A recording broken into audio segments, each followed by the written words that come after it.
వేదికను అలంకరించిన ముఖ్య అతిథి సముద్రాల వేణుగోపాలాచారికి నాయక అభినందనలు మరియు విశిష్ట అతిథులుగా ఆత్మీయ అతిథులుగా విచ్చేసినటువంటి ప్రముఖులకు కూడా నా యొక్క అభివాదములు.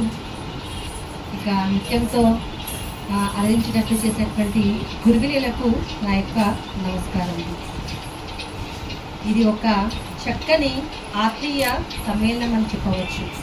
ఎందుకంటే కవులు, మాలాంటి కవులు, కళాకారులు మరియు నృత్య కళాకారులతో కార్తీక మాసం ఉత్సవం అనేది అంగరంగ వైభవంగా కన్నుల పండుగ సాగింది.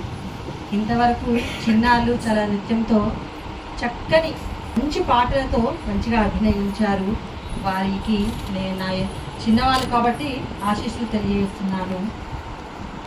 మంచి కార్యక్రమం. ప్రతిసారి కూడా సృజన ఆర్ట్స్ అకాడమీ అందవేసిన చెయ్యి. దాదాపుగా 50 సంవత్సరాల పాటు అనుకుంటాను ఈ కార్యక్రమం ప్రారంభమవుతుంది. ఈ సభ అనేది చక్కగా ఈ కార్యక్రమం కొనసాగుతుంది.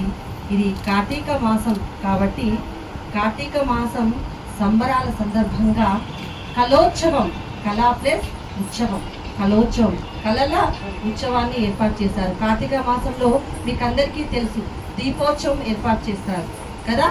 మనం దేవునికి దీపాలు పెడుతూ ఉంటాము.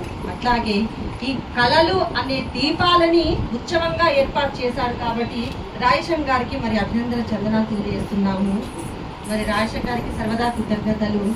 డాక్టర్ సి.నారాయణ రెడ్డి తోటి ప్రారంభమైన ఈయన యొక్క ఆర్ట్స్ అకాడమీ అంచెలంచెలుగా అభివృద్ధి చెందుతూ ఇంతవరకు కొనసాగుతుంది. ఇక ముందు కూడా కొనసాగాలి. మా లాంటి విశిష్ట అతిథులను ఆత్మీయుల చేత మరి మీలాంటి నృత్య కళాకారులకు సన్మానాలు ఏర్పాటు చేయడం అనేది నేను చాలా అభినందిస్తున్నాను, చాలా ఆనందిస్తున్నాను. ఇది ఒక శివుడు, ఇతర దేవతలు ఒక కాబట్టి మనం ఆ దేవతలకు మనము ఆర్ఘ్యపాత్యములతో పూజలు చేస్తూ ఉంటాము.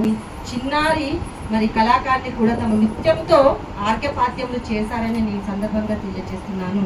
రాయేశం గారికి నా హృదయపూర్వక ధన్యవాదాలు తెలియజేస్తూ చూస్తున్నాను.